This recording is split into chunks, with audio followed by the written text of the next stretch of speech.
예수께서 베드로의 집에 들어가사 그의 장모가 열병으로 앓아 누운 것을 보시고 그의 손을 만지시니 열병이 떠나가고 여인이 일어나서 예수께 수정들더라. 저물매 사람들이 귀신 들린 자를 많이 데리고 예수께 오거늘 예수께서 말씀으로 귀신들을 쫓아내시고 병든 자들을 다 고치시니 이는 선지자 이사야를 통하여 하신 말씀에 우리의 연약한 것을 친히 담당하시고 병을 짊어지셨도다. 함을 이루려 하심이더라. 예수께서 무리가 자기를 애워싼 것을 보시고 건너편으로 가기를 명하시니라. 한 서기관이 나와 예수께 아뢰되 선생님이여, 어디로 가시든지 저는 따르리이다. 여우도 굴이 있고 공중에 새도 거처가 있으되 인자는 머리둘 곳이 없다. 제자 중에 또 한 사람이 이르되 주여, 내가 먼저 가서 내 아버지를 장사하게 허락하옵소서. 죽은 자들이 그들의 죽은 자들을 장사하게 하고 너는 나를 따르라. 예수님의 상황과 사연만 놓고 보면 이 객관적으로 그것을 보면은 이 예수님은 정말 참 피곤하고 어떤 힘없는 어떤 그런 노동의 영속 가운데 있었다라는 것을 볼 수 있습니다. 심지어 예수님은 어떤 일정한 거처도 수입도 없으셨죠. 그렇기 때문에 가벼운 마음으로 예수님을 따르려는 사람들을 예수님께서는 용납하지 않으셨어요. 예수님을 따른다는 게 무엇인지 오늘 본문은 우리에게 다시 한번 가르쳐 주고 있죠. 계속해서 예수님의 치유 사역이 진행이 됩니다. 사회적으로 소외당했던 나병 환자를 고쳐주시고 이방인이었던 백부장의 하인을 고쳐주시고 오늘은 베드로의 장모를 고쳐주시죠. 이 예수님이 베드로의 집에 들어갔을 때 베드로의 장모가 열병으로 누워 있는 것을 보십니다. 그런데 이제 베드로를 비롯해서 그 누구도 예수님께 그녀의 병을 고쳐달라고 먼저 요청하지는 않았죠. 자, 그렇지만 주님은 그녀를 불쌍히 여겨주시고 병을 고쳐주시죠. 이것을 보면 우리 주님은 우리가 요청할 때만 일하시는 분이 아니다라는 것을 알 수 있죠. 그리고 사실 우리가 잘 느끼지 못할 뿐이지 우리가 요청하지 않는 혹은 우리가 요청하지 못한 것들까지도 우리 주님께서 우리를 위해 일해 주시죠.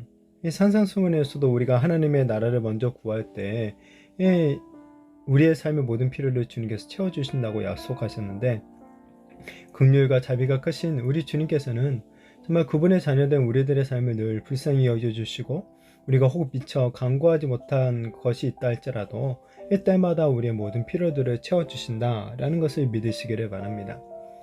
자, 예수님의 소문을 듣고 여전히 많은 사람들이 찾아오죠. 특히나 귀신 들린 자들을 많이 데리고 왔다고 합니다.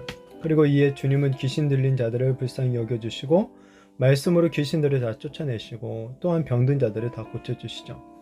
근데 이때 사람들이 몰려왔을 때가 언제냐? 날이 저물었을 때다 라고 해요. 요즘이야 뭐 전기가 발전해서 밤에도 이렇게 환하게 우리가 만날 수 있고 그렇지만은 이때 당시에는 그런 게 발전하지 않았으니까 날이 저물었으면 사실상 쉬셔야 되죠.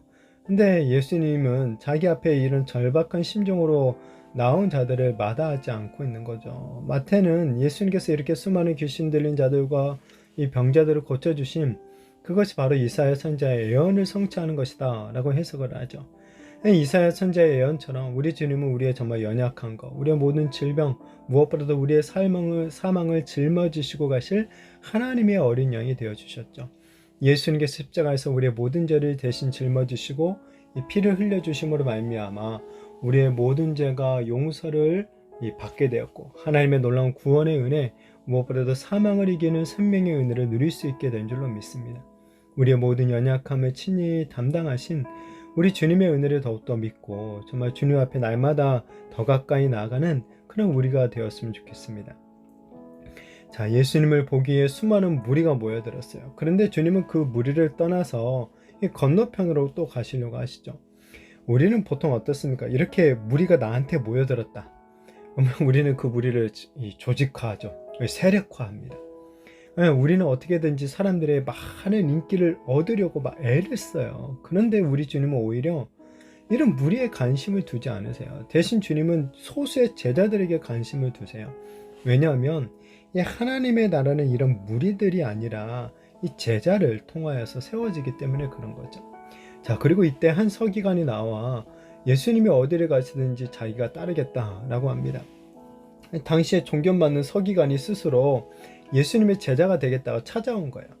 자, 그런데 주님은 그를 반겨주기는커녕 예수님의 제자가 된다는 것, 예수님을 따른다는 것이 얼마나 고난의 길인지를 갖다가 확인시켜주죠. 여우와 새도 거처가 있는데 예수님 자신은 머리 둘 곳이 없다고 합니다. 이렇게 머리 둘 곳 하나 없는 길을 예수님과 함께 가는 것, 이게 바로 제자의 길이라는 거예요. 서기관이 지금 누리고 있는 어떤 존경과 인기와 명예와 권력과 재물, 이런 것들을 다 포기해야 된다라는 거죠. 예수님의 제자가 되어서 예수님을 따르는 길은 세상의 부귀영화와는 사실 아무런 상관이 없는 길이라는 것입니다. 자, 그리고 또 이어서 제자 중 한 사람이 주님께 한 가지 요청을 해요. 먼저 아버지의 장례를 치르고 난 후에 예수님을 따르겠다는 거예요. 그런데 주님께서 그를 향해서 약간 매정한 것처럼 들리는, 죽은 자들이 죽은 자들을 장사하게 하고 너는 나를 따라라 라는 그런 말씀을 하시죠. 인간적인 차원에서 보면 왜 이렇게 매정한 말씀을 하시나 생각이 듭니다. 아버지의 장례를 치르는 건 나쁜 일이 아니죠. 당연한 일이에요. 며칠만 있다가 그리고 따르겠다는 것인데 이것도 이해를 못 해주시나? 그런 생각이 드는 거죠. 자, 그러나 주님께서 정말 아버지 장례를 치르지 말라 그런 의미로 말씀하신 것은 아니죠. 부모를 공경하는 일은 당연한 일입니다. 그러나 예수님을 따른다는 것은 그보다도 우선순위에 두어야 하는 일이라는 것을 지금 얘기하시는 거죠. 다른 그 어떤 일보다도 예수님을 따르는 것이 먼저여야 한다라는 거예요. 예수님을 따르면서 우리가 세상의 모든 일들을 다 챙기는 거 불가능하다라는 거예요.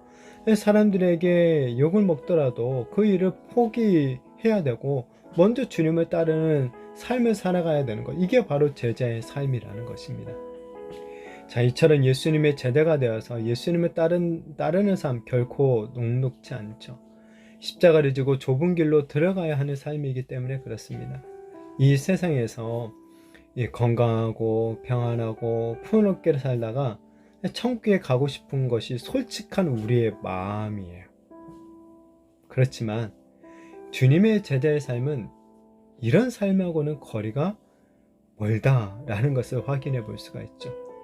복음을 위해서 우리는 헌신하기 때문에 이 땅에서 어쩌면 우리 가족이 편히 쉴 수 있는 내 집 하나 정말 마련하지 못할 각오가 없다면, 정말 어떤 가족이나 친척들과 친구들, 동료들에게 별나다, 넌 정말 별나게 믿는다 라는 어떤 비난과 욕을 먹을 각오를 하지 못하면 주님을 온전히 따를 수가 없는 거죠.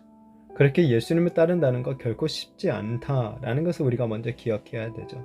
그러나 쉽지는 않지만 이렇게 주님의 제자가 되어서 이 예수님을 따르는 길, 분명 영광이 주어지는 길이다 라는 것을 또한 믿어야 되는 거죠.